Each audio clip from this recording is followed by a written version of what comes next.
Power. That's what he wants. Sebuah film dengan cerita yang menunjukkan pelajaran, bagaimana melakoni pekerjaan sebagai seorang mata-mata tingkat tinggi, cerita yang memuat ketegangan dan kejutan, adegan yang brutal dan erotis, menjadikan film ini tergolong ke dalam film yang berat untuk dilihat. Kamu mungkin tidak banyak mendengar film ini. Beberapa orang mengatakan film ini tergolong underrated. Jika kamu melihat rating filmnya, Red Sparrow mendapat nilai yang cukup buruk. Namun tidak sedikit yang mengatakan itu sangat tidak layak.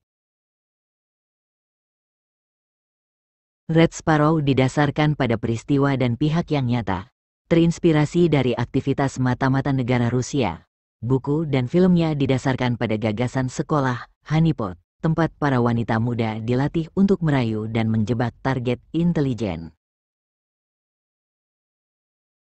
Akting Jennifer Lawrence yang menjadi tokoh utama tak dapat dipungkiri ketepatan dan totalitasnya. Seorang penari balet dari Rusia yang menjadi seorang mata-mata terlatih karena dorongan situasi yang menyudutkannya, memaksanya melalui kehidupan yang keras dan kejam, belajar tentang tipu muslihat dan permainan perasaan, memberikan cerita film ke dalam sebuah situasi panjang yang dipenuhi ketegangan dan tanda tanya. Ending filmnya sangat baik dan menyelamatkan film dari penilaian yang lebih buruk.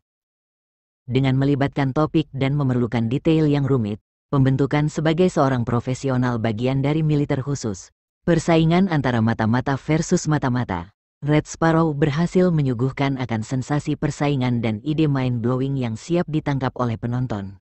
Jadi, apa yang kurang dari Red Sparrow? Berikut ini adalah kolektif review dari reviewer secara random. Cerita dibangun cukup kuat. Secara pribadi, ini tergolong ke dalam cerita yang bagus dan menarik, jika tidak terpaku dengan perbagian adegan pada film. Memiliki rentetan hal yang membangun daya tarik keingintahuan dan kategori yang gelap. Namun sebagai cerita yang melibatkan peran dan tindakan layakannya seorang profesional, kelas elit, dan menjembatani persaingan internasional. Pengolahan pembentukan sebagai seorang agen mata-mata, dalam hal ini paling banyak dikritisi. Latihan eksploitasi yang murahan daripada kisah nyata tentang bertahan hidup. Sekolah pelacur, sebuah kalimat bagian dari dialog namun juga mewakili sisi jelek penggambaran penulisan eksekusi cerita dan adegan yang ditunjukkan. Seksisme. Chemistry antara Dominika dan Nash hanya oke di awal. Yang mana itu komponen yang sangat penting untuk menentukan film baik atau tidak. Sebagai ahli tipu daya, awalnya keduanya cukup memberikan intrik dan ketegangan yang baik, namun terlalu cepat jatuh dan kurang percikan bumbu romantisnya. Beberapa adegan terlalu mengulur dan mengurangi thrillernya.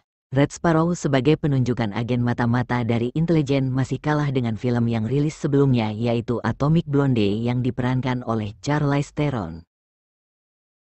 Satu kritikan terakhir, mereka mengulik tentang cara bersemir di mana di Red Sparrow, Dominika melakukan kesalahan dalam menyemir, kurang bleaching dan berenang di kolam renang sesudahnya. Ini hanya kritikan yang dibuat-buat.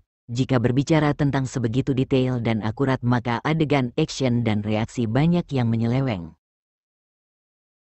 Jadi hal yang mengganggu dari Red Sparrow kebanyakan adalah dari plot awal yang membosankan, kurangnya umpan dalam thriller dan keputusan pembangunan karakter dengan cara yang aneh atau jorok serta berlebihan. Film porno dengan penyiksaan dan penghinaan diberi polesan yang berkelas. Secara keseluruhan, dibanding dengan pembangunan karakter cerita, plot dan kejutan atau twist serta endingnya, Red Sparrow cukup meyakinkan dan dapat dianggap menghibur dari sisi yang aneh. 78/100. Bagaimana pendapatmu tentang Red Sparrow? Tell me, Katya. What does he want? Come forward.